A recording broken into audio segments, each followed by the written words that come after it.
क्या कभी आपने महसूस किया है कि जिंदगी जितनी ज्यादा जटिल होती जाती है, उतनी ही कम शांति उसमें बचती है? हम सब ज्ञान के पीछे भागते हैं, लेकिन कभी कभी वही ज्ञान हमें खुद से दूर कर देता है। हम नैतिकता के नाम पर दिखावे करते हैं, लेकिन सच्चाई ये है कि प्रेम और करुणा अंदर से मरने लगती है। यही बात लाओ सू इस अध्याय में बेहद गहराई और सरलता से कह रहे हैं। ताओ ते चिंग का यह 19वां अध्याय हमें चुनौती देता है कि हम अपने उस समाज के चेहरे को देखें जो अच्छाई के नाम पर पाखंड से भर चुका है। यह अध्याय हमें उलट सोचने के लिए प्रेरित करता है कि क्या वाकई ज्ञान, नैतिकता और कौशल ही शांति का रास्ता है, या फिर ये सब चीजें असली प्रेम, सादगी और आत्मा के स्पर्श से हमें दूर ले जा रही हैं। यह अध्याय हमें विपरीत सोच की ओर ले जाता है। लाओ सू कहते हैं, अगर तुम महाज्ञानी बनने की दौड़ में लगे रहोगे तो लोगों की प्राकृतिक समझ मर जाएगी। अगर तुम नीतिवान बनने का अभिनय करोगे तो असली करुणा का नाश होगा।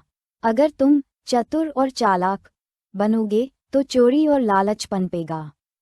तो क्या इसका मतलब ये है कि हमें मूर्ख, अन्यायी और अक्षम बन जाना चाहिए? नहीं, इस अध्याय का मकसद यह नहीं कि हम सभ्यता को छोड़ दें, बल्कि यह कि हम उन आवरणों को हटा दें जो हमें हमारी मूल मानवता से दूर करते हैं। लाओ सू की यह दृष्टि केवल दार्शनिक नहीं, यह जमीन से जुड़ी है। यह अध्याय हमें एक ऐसे जीवन की ओर आमंत्रित करता है जिसमें हम असली प्रेम, सहज बुद्धि और स्वाभाविक नैतिकता के साथ जी सकें, बिना दिखावे के, बिना बाहरी ज्ञान के भार के। आगे बढ़ने से पहले कृपया चैनल को लाइक और सब्सक्राइब करें, ताकि आपका साथ हमेशा बना रहे और हमारी हर नई बात आप तक पहुंचती रहे। इस अध्याय को 3 मुख्य हिस्सों में बांटा जा सकता है, जो क्रमशः ज्ञान, नैतिकता और कौशल के बहाने हमारे जीवन में आए खोखलीता की आलोचना करते हैं। 1. ज्ञान और बुद्धि को छोड़ दो और लोगों को 100 गुना लाभ होगा। यह वाक्य चौंकाने वाला है।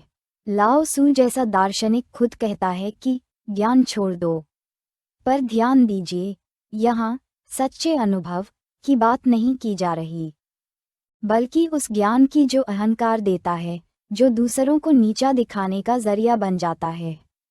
आज हम डिग्रियों और उपाधियों को ज्ञान मान बैठे हैं, लेकिन क्या हमने कभी सोचा है कि कितने लोगों की संवेदनशीलता, करुणा और सहजता इस तथाकथित ज्ञान की वजह से मर गई है?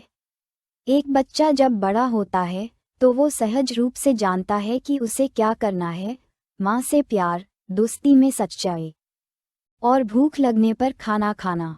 पर हम उसे बताते हैं कि यह मत बोलो, ये मत करो, ऐसे मत दिखा, और धीरे धीरे उसकी प्राकृतिक बुद्धि मरने लगती है। लाओ सू कह रहे हैं कि अगर हम इस बनावटी ज्ञान और महान बनने की इच्छा को त्याग दें, तो आम लोग अपनी सहज बुद्धि के आधार पर जीना शुरू करेंगे और यह समाज 100 गुना बेहतर हो जाएगा। 2. दया और धर्म को त्याग दो और लोग फिर से स्वाभाविक रूप से प्रेम करना शुरू कर देंगे। अब ये कैसे त्यागी जाएं? यही तो समाज के स्तंभ हैं। पर लाओ सू यहाँ उस कृत्रिम दया और दिखावटी नैतिकता की बात कर रहे हैं, जो सिर्फ उपदेश बनकर रह गई है। आजकल इंसानियत का नाम लेने वाले लोग कई बार दूसरों की छवि खराब करते हैं। नैतिकता की बात करने वाले अक्सर दूसरों के निर्णयों पर उंगली उठाते हैं। एक पिता जो पूरे समाज के सामने आदर्श है, हो सकता है अपने बेटे की भावनाएं कुचल रहा हो। एक नेता जो टीवी पर दयालु दिखता है, हो सकता है अपने स्वार्थ के लिए हिंसा करवा रहा हो। लाओ सू कहते हैं, अगर तुम इन कृत्रिम ढांचों को गिरा दो तो सच्ची करुणा उभर कर आएगी। एक बेटा फिर से अपने माता पिता के लिए प्रेम से भर जाएगा। एक भाई फिर से अपने बहन को दिल से गले लगाएगा। एक पड़ोसी फिर से मदद करेगा, बिना ये सोचे कि मुझे इससे क्या मिलेगा। 3. कौशल और लाभ को त्याग दो और चोर और लुटेरे समाप्त हो जाएंगे। ये तीसरा भाग सीधे सीधे हमारे उपभोक्तावादी समाज की आलोचना है, जहां सब कुछ कौशल और लाभ के तराजू में तौला जाता है। एक कलाकार अब कला नहीं बनाता, वो ट्रेंडिंग चीज बनाता है। एक डॉक्टर अब इलाज नहीं करता, वो पैकेज बेचता है। एक शिक्षक अब पढ़ाता नहीं, वो कोचिंग ब्रांड बनाता है। इस व्यापारिक सोच ने एक आम इंसान की आत्मा को ही गिरवी रख दिया है। जब हर चीज को पैसा और फायदे के तराजू में तौला जाए, तो जो चीजें मिल नहीं पाती, लोग उन्हें चुराना शुरू कर देते हैं। लाओ सू कहते हैं, अगर तुम ये कौशल और लाभ का मोह छोड़ दो, तो ना कोई चोर रहेगा, ना कोई लुटेरा। बीच की पंक्तियां जो लाओ सू नहीं कहते पर इशारा करते हैं। लाओ सू ये नहीं कह रहे कि तुम मूर्ख बन जाओ, वो ये कह रहे हैं कि अगर तुम्हारा ज्ञान, नैतिकता या कौशल तुम्हें अपने से दूर कर रहा है, तो वो तुम्हारे लिए जहर बन चुका है।